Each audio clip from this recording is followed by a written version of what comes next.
ओम शांति। आज है 14 जुलाई 2021 की साकार मुरली। पहले सुनते हैं मुरली के मुख्य पॉइंट्स। बाबा ने कहा, एक गीता शास्त्र है जिसे देवी देवता धर्म का शास्त्र कहा जाता है, लेकिन गीता द्वारा पावन नहीं बन सकते। गीता के भगवान को ही पतित पावन कहते हैं। यह बात सदा बुद्धि में रहनी चाहिए कि स्वयं शिव बाबा हमको टीचर रूप में पढ़ा रहे हैं। अभी हम उनसे डायरेक्ट सुनते हैं। पहले तो शरीरधारी मनुष्यों से सुनते थे, फिर कहा तुम बच्चे अभी शिव बाबा से स्वर्ग का वर्षा ले रहे हो, तुम वर्षे के हकदार हो। सर्व को सुख शांति देने वाला वही एक बाप है।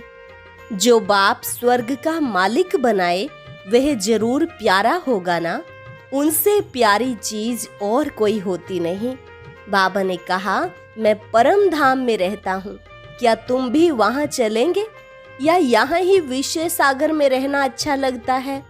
अब मुझे फॉलो करो तो तुमको साथ ले जाऊंगा। पतितों को अपने साथ शांति धाम कैसे ले जाऊंगा? पवित्र तो जरूर बनना पड़ेगा। बाप के सच्चे सच्चे फॉलोअर्स तुम ही हो। तुम्हें शिव बाबा को पूरा पूरा फॉलो करना है, अर्थात बाप समान पवित्र बनना है। और लास्ट में बाबा ने कहा, तुम मुझे याद करो तो मैं प्रतिज्ञा करता हूँ तुम्हें पावन दुनिया में ले चलूंगा। पावन बनने के सिवाय और कोई उपाय नहीं। अब सुनते हैं महावाक्यों को विस्तार से। मुरली का सार। मीठे बच्चे, सारी दुनिया को शांति देना एक बाप का ही काम है, इसलिए कहते हैं हे शांति देवा। तो प्राइज भी बाप को मिलने चाहिए। प्रश्न, कौन से बच्चे बाप को पूरा पूरा फॉलो कर सकते हैं? उत्तर, जो बाप के समान पावन बनते हैं वही पूरा पूरा फॉलो कर सकते हैं। दूसरा, जो पक्के आशिक बने वही मुझ माशूक को फॉलो कर सके। ऐसे आशिकों को ही मैं साथ ले जाता हूँ। इसलिए शास्त्रों में दिखाते हैं गऊ का पूंछ पकड़ने से पार हो जाएंगे। अब यहाँ गऊ की या पूंछ की तो बात ही नहीं है। गीत, तू प्यार का सागर है। ओम शांति। बाप दादा दोनों है ना। अब यह तो बच्चे जानते हैं कि आत्माओं का बाप शिव बाबा है। यह भी तुम जानते हो कि मैं पतित पावन हूँ, मैं निराकार हूँ। तुम भी निराकार हो, शांत स्वरूप हो। निराकार बाप भी शांत स्वरूप है, आत्मा भी शांत स्वरूप है। आत्मा का स्वधर्म है ही शांति। तुम्हारा निवास स्थान है शांति धाम। जब यज्ञ आदि रचते हैं तो कहते हैं शांति देवा, क्योंकि शांति का सागर तो वह परमात्मा है। सारी दुनिया को शांति देने वाला वह बाप है। ऐसे बहुत हैं जिसको शांति के पीछे प्राइज मिलती है। कभी किसको प्राइज मिलती है तो कहेंगे यह शांति स्थापन करने के निमित्त बने हुए हैं। इसमें बड़ों बड़ों के नाम लेते हैं। अब शांति तो चाहिए सारी दुनिया में, नहीं तो अशांत में रहने वाले औरों को भी अशांत करेंगे। यह है ही रावण राज्य। रावण दुश्मन है ना, राम को दुश्मन नहीं कहेंगे। राम की कभी एफिजी नहीं जलाएंगे, न त्रेता वाले राम की, न परमपिता परमात्मा की। राम राज्य तो सब चाहते हैं, परंतु राम राज्य किसको कहा जाता है यह भी कोई नहीं जानते। सिर्फ कहते हैं नई दुनिया हो, नई दिल्ली में राम राज्य हो। नई दिल्ली कहते हैं, नाम तो बहुत रखे जाते हैं। दिल्ली सबकी कैपिटल रहती है। दिल्ली ही परिस्थान था। राधे कृष्ण को भी वहाँ ही दिखाते हैं। यह दोनों ही मुख्य प्रिंस और प्रिंसेस हैं। सिर्फ दोनों नहीं है, जरूर और भी होंगे। 8 राजाई तो गाई जाती हैं। बुद्धि से काम लेना है। सतयुग में जरूर राजाई और भी होगी। यहाँ भी देखो कितनी राजाई है। वृद्धि होते होते ढेर हो जाते हैं। फलाने फलाने गांव का महाराजा। छोटे छोटे गांव भी बहुत है ना। सतयुग में इतने थोड़े ही थे। वहां तो लक्ष्मी नारायण का ही नाम बाला है। 2500 वर्ष उन्हों का राज्य चला है। मनुष्य कहते हैं लाखों वर्ष हुए।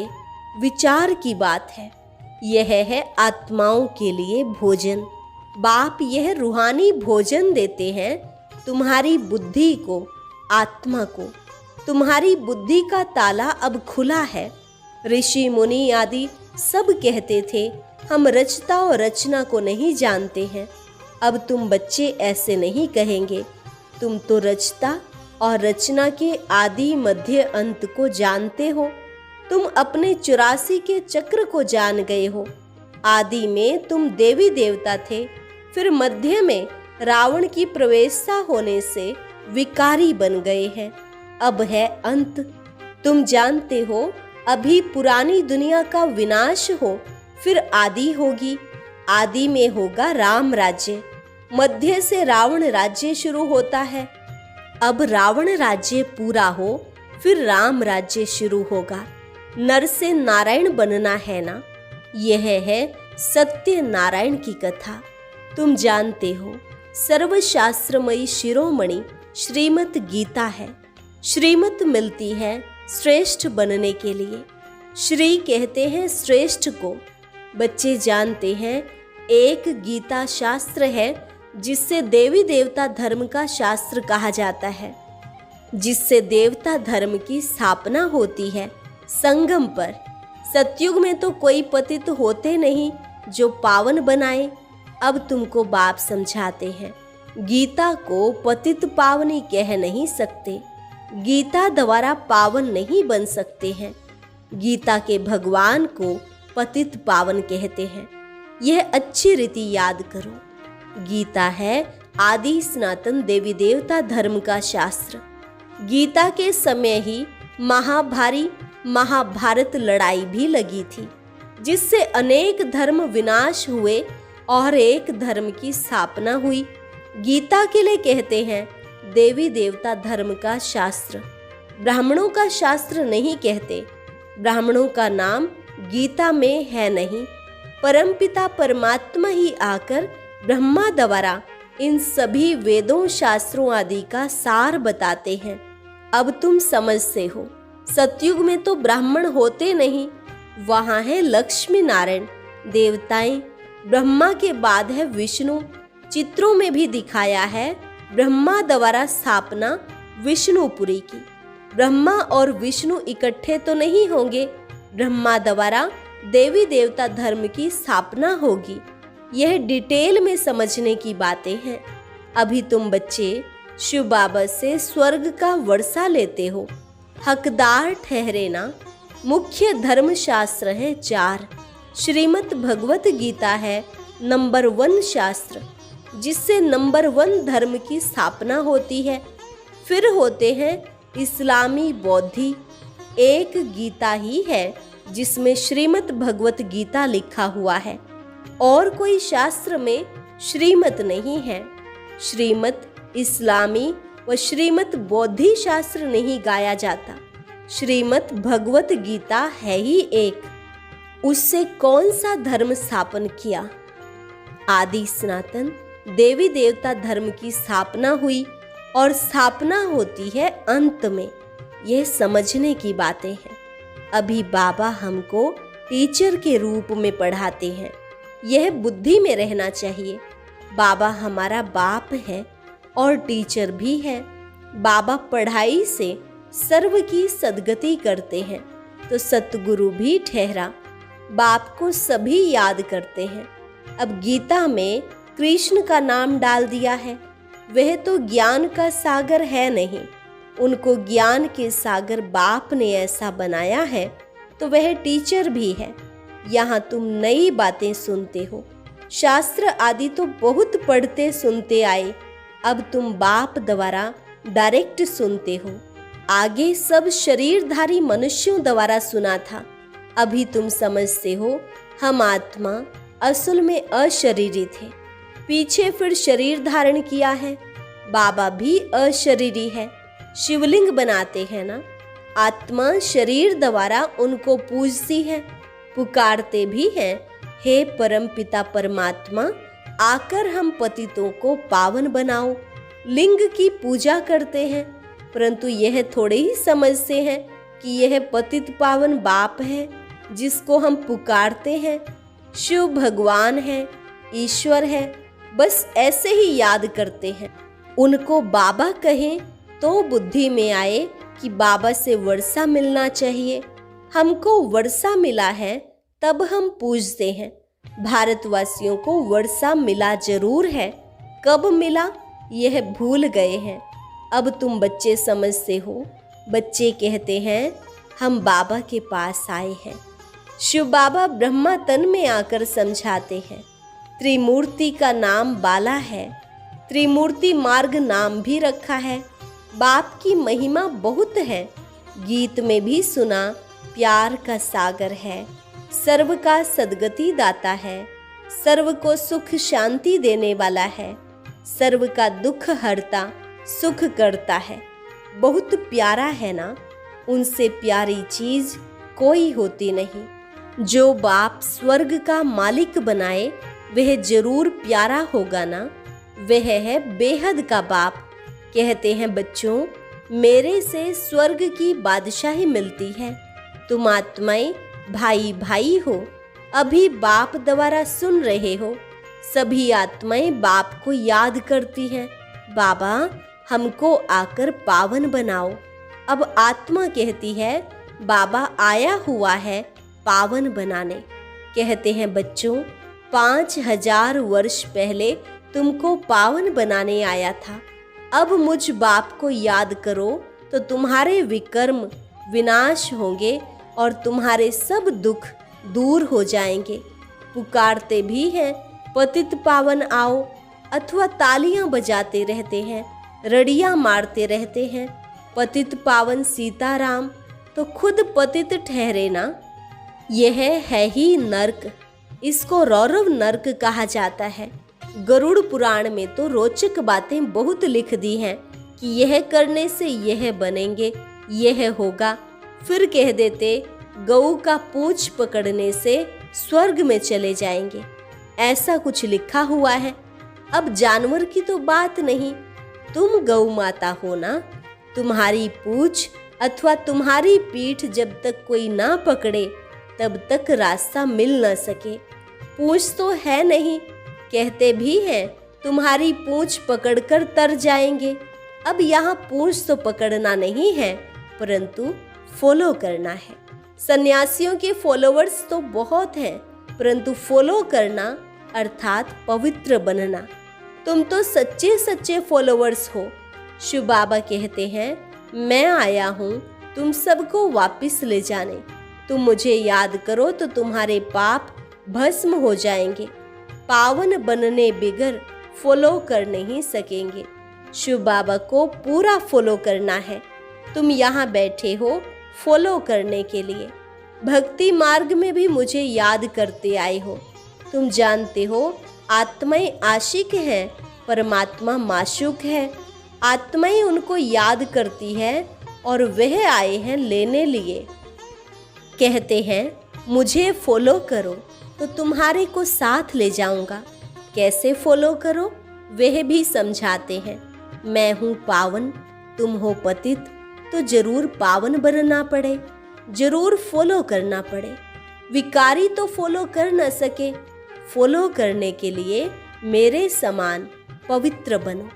क्या मैं पतितों को अपने साथ शांति धाम ले जाऊंगा? इतने सब मनुष्य भक्ति तप दान पुण्य आदि करते हैं मुक्ति पाने के लिए, क्योंकि यहाँ दुख है और चाहते हैं हम अपने घर वापस जाएं। बाप कहते हैं पवित्र जरूर बनना है। मैं पावन हूँ तब तो तुमको पावन बनाता हूँ। आऊंगा भी ब्रह्मा के तन में। मैं रचता हूँ, मैं इस ब्रह्मा के तन में आता हूँ। दिखाते भी हैं ब्रह्मा द्वारा बाप देवी देवता धर्म की स्थापना करते हैं। तुम बीके हो, अब जानते हो शिव बाबा को फॉलो करना है। बाप कहते हैं, मुझे याद करो तो मैं प्रतिज्ञा करता हूँ पावन दुनिया में ले चलूंगा, और कोई उपाय है नहीं। कहते हैं पतित पावन, या तो दृष्टि ऊपर जाती है या तो पानी के तरफ देखते हैं। गंगा तो पतित पावनी है नहीं, यह तो सागर से निकली हुई नदियां हैं। अब पूंछ तो तुम्हारा पकड़ना चाहिए। बाप कहते हैं, तुमको पावन बनना है, मेरे को फॉलो करना है, तभी साथ चल सकेंगे। बाप कहते हैं, तुम मेरे साथ रहने वाले थे, अब 84 का चक्र लगाए पतित बने हो, अब फिर मेरे को याद करो तो पावन बनेंगे। सन्यासी भी गृहस्थी को कहते हैं, फॉलो करना है तो घर बार छोड़ो। बाप कहते हैं, मैं परम धाम में रहता हूँ, तुम भी चलेंगे या यहाँ ही विषय सागर में रहना अच्छा लगता है? तुम तो पुकारते आए हो, हे पतित पावन आओ। अब बाप आए हैं, साथ ले जाते हैं, कल्प कल्प आकर तुमको साथ ले जाता हूँ। फिर सतयुग में तुम बहुत सुखी रहते हो। यह लक्ष्मी नारायण स्वर्ग के मालिक थे ना, इन्हों को इतना सुख देने वाला कौन? Heavenly God father.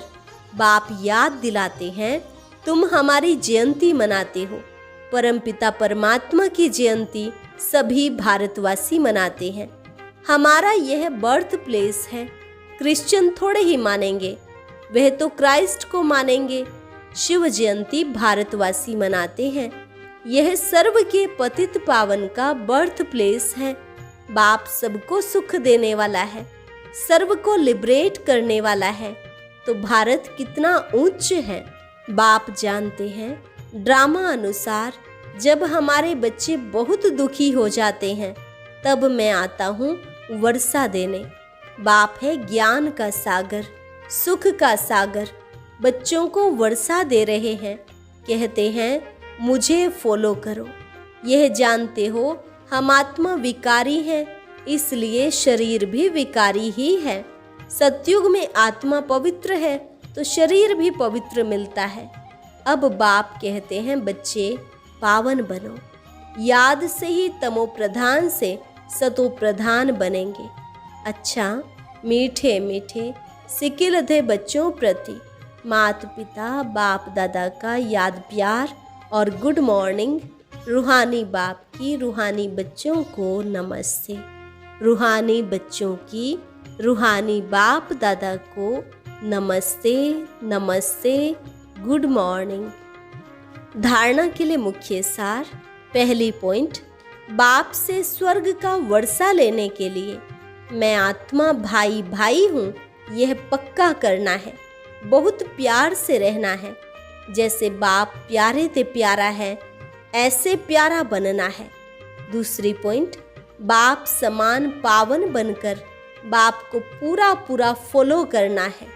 बाप के साथ वापस घर शांति धाम चलने के लिए पावन जरूर बनना है। वरदान, याद के आधार से माया की कीचड़ से परे रहने वाले सदा चीयरफुल भव। कोई कैसी भी बात सामने आए, सिर्फ बाप के ऊपर छोड़ दो। जिगर से कहो बाबा, तो बात खत्म हो जाएगी। यह बाबा शब्द दिल से कहना ही जादू है। माया पहले पहले बाप को ही भुलाती है, इसलिए सिर्फ इस बात पर अटेंशन दो तो कमल पुष्प के समान अपने को अनुभव करेंगे। याद के आधार पर माया के समस्याओं की कीचड़ से सदा परे रहेंगे। कभी किसी भी बात में हलचल में नहीं आएंगे। सदा एक ही मूड होगी, चीयरफुल। स्लोगन, पवित्रता की धारणा व धर्म को जीवन में लाने वाले ही महान आत्मा है। पवित्रता की धारणा व धर्म को जीवन में लाने वाले ही महान आत्मा है।